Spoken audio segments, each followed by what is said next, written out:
ಯೇಸು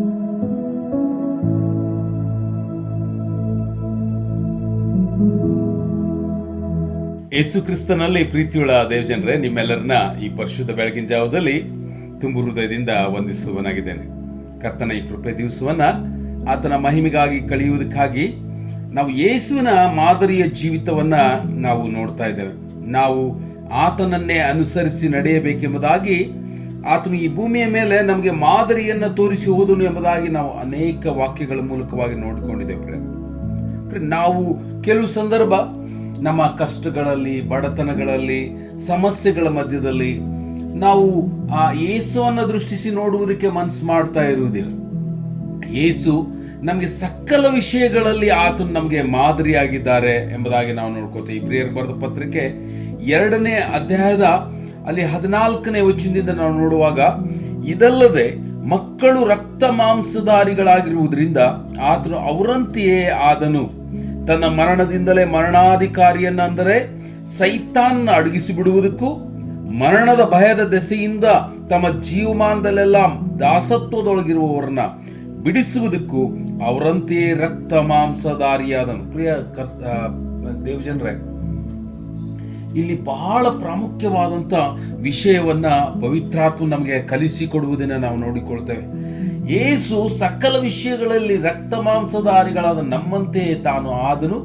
ಅಷ್ಟು ಮಾತ್ರವಲ್ಲ, ನಮಗೆ ಸಹಾಯವನ್ನು ಸಹ ಕೊಡುವುದಕ್ಕೆ ಆತನು ಶಕ್ತನಾಗಿದ್ದಾನೆ ಎಂಬುದಾಗಿ ನಾವು 18ನೇ ವಚನದಲ್ಲಿ, ಅದೇ 2ನೇ ಅಧ್ಯಾಯದ 18ನೇ ವಚನ, ತಾನೇ ಶೋಧಿಸಲ್ಪಟ್ಟು ಬಾಧೆಯನ್ನು ಅನುಭವಿಸುವುದರಿಂದ ಶೋಧಿಸಲ್ಪಡುವವರಿಗೆ ಸಹಾಯ ಮಾಡುವುದಕ್ಕೆ ಶಕ್ತನಾಗಿದ್ದಾನೆ. ಆತನು ಸಹಾಯ ಮಾಡುವುದಕ್ಕೂ ಶಕ್ತರಾಗಿದ್ದಾರೆ. ಯಾಕಂದ್ರೆ ಆತನು ಈ ಭೂಮಿಯ ಮೇಲೆ ಬಂದಾಗ ಆತನು ಸರ್ವೇ ಸಾಮಾನ್ಯವಾದಂತಹ ಒಂದು ಕೇವಲ ಕೇವಲ ಕೇವಲ ಬಡವನಾಗಿ ಆತನು ಈ ಭೂಮಿಯ ಮೇಲೆ ಜೀವಿಸಿದರು. ಆತನಿಗೆ ಸ್ವಂತದ್ದಾಗಿರುವಂತ ಯಾವುದೇ ಒಂದು ಯೋಗ್ಯತೆಗಳನ್ನ ಆತನು ಹೊಂದಿಕೊಂಡಿರಲಿಲ್ಲ. ನಾವು ಅನೇಕ ವಾಕ್ಯಗಳಲ್ಲಿ ನಾವು ನೋಡುವಾಗ ಆತನಿಗೆ ತಲೆ ಇಡುವಷ್ಟು ಸ್ಥಳವಿರಲಿಲ್ಲ ಎಂಬುದಾಗಿ ನಾವು ನೋಡಿಕೊಳ್ತೇವೆ. ಹೌದು ನನ್ನ ಪ್ರಿಯ ದೇವಜನರೇ, ಆತನು ಹುಟ್ಟುವಾಗ ಗೋದಲಿಯಲ್ಲಿ ಹುಟ್ಟಿದನು. ಆತನು ಬಹಳಷ್ಟು ಕೇವಲವಾದಂತಹ ರೀತಿಯಲ್ಲಿ ಆತನು ಈ ಭೂಮಿಯ ಮೇಲೆ ಜೀವಿಸಿದ್ರೆಂಬುದಾಗಿ ನಾವು ನೋಡಿಕೊಳ್ತೇವೆ. ಅದಕ್ಕಾಗಿ ನಾವು ಯೇಸುವನ್ನ ದೃಷ್ಟಿಸಿ ನೋಡುವಂಥದ್ದು ಅತಿ ಅಗತ್ಯವಾಗಿರುವಂಥದ್ದು ಪ್ರೇರೆ. ಆತನು ನಮ್ಮಂತೆಯೇ ಸರ್ವಸಾಮಾನ್ಯವಾದಂತಹ ರೀತಿಯಲ್ಲಿ ಈ ಭೂಮಿಯ ಮೇಲೆ ಜೀವಿಸಿ ಯಾವುದೋ ಒಂದು ಯೋಗ್ಯವಾದ ಐಶ್ವರ್ಯದಿಂದ ಈ ಭೂಮಿಯ ಮೇಲೆ ಏನೂ ಜೀವಿಸಲಿಲ್ಲ ಯೇಸು ಕರ್ತನು. ಆತನು ಸಾಮಾನ್ಯವಾಗಿ ಜೀವಿಸಿದ್ರು. ಕಾರಣ ಏನಂದ್ರೆ, ನಾವು ಸಹ ಆತನಂತೆ ಜೀವಿಸಲು ಸಾಧ್ಯ ಎಂಬುದನ್ನ ತೋರಿಸುವುದಕ್ಕಾಗಿ ಆತನು ಆ ರೀತಿಯಲ್ಲಿ ಜೀವಿಸಿದ್ರೆ ಎಂಬುದಾಗಿ ನಾವು ನೋಡಿಕೊಳ್ತೇವೆ.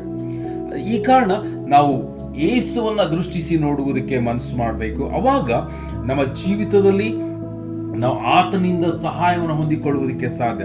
ಇಬ್ರಿಯರು ಬರೆದ ಪತ್ರಿಕೆ 7ನೇ ಅಧ್ಯಾಯದ 25ನೇ ವಚನದಲ್ಲಿ ನಮಗೆ ಸಹಾಯ ಮಾಡುವುದಕ್ಕೆ ಶಕ್ತನಾದವನು ಎಂಬುದಾಗಿ ನಾವು ನೋಡ್ಕೋತೇವೆ.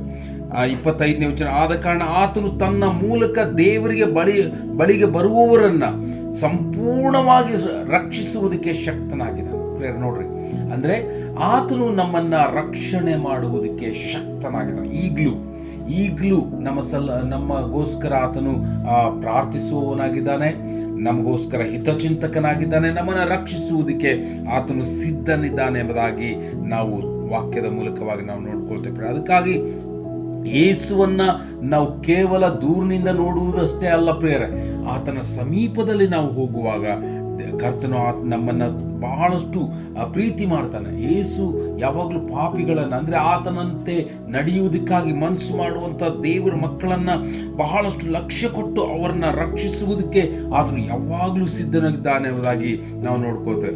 2 ಪೇತ್ರ 2ನೇ ಅಧ್ಯಾಯದ 9ನೇ ವಚನದಲ್ಲಿ ನೋಡುವಾಗ, ಕರ್ತನು ಭಕ್ತರನ್ನ ಕಷ್ಟಗಳೊಳಗಿಂದ ತಪ್ಪಿಸುವುದಕ್ಕೂ ದುರ್ಮಾರ್ಗಿಗಳನ್ನ ನ್ಯಾಯ ತೀರ್ಪಿನ ದಿನದ ತನಕ ಶಿಕ್ಷಾನುಭವದಲ್ಲಿ ಇಡುವುದಕ್ಕೂ ಬಲ್ಲವನಾಗಿದ್ದಾನೆ. ಅಂದ್ರೆ ಆತನು ಭಕ್ತರನ್ನ ಸಂಕಷ್ಟಗಳಿಂದ ತಪ್ಪಿಸುವುದಕ್ಕೆ ಶಕ್ತನಾಗಿದ್ದಾನೆ ಎಂಬುದಾಗಿ ನಾವು ನೋಡ್ಕೊಳ್ತೇವೆ.